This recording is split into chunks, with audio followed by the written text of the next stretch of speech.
今天我们将采用一个古老、充满争议的投资策略——马丁格尔策略来做回测计算。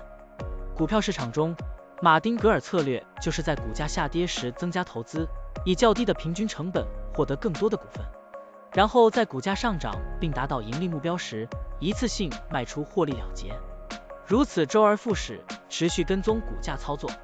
现在，我们就设定一些参数，让 Stocktiny AI 帮我们生成程序，对海康威视002415深圳进行回测计算。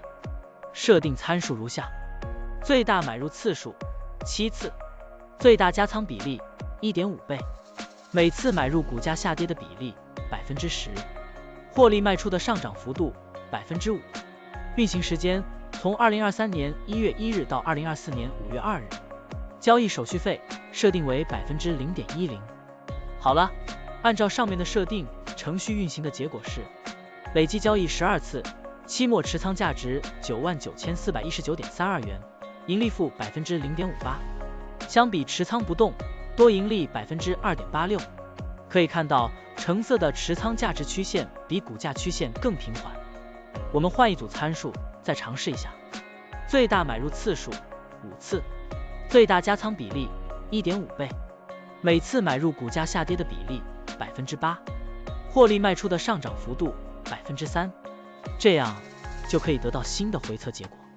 累计交易17次，期末持仓价值 96,618.76 元，盈利负 3.38%， 相比持仓不动，多盈利 0.06%。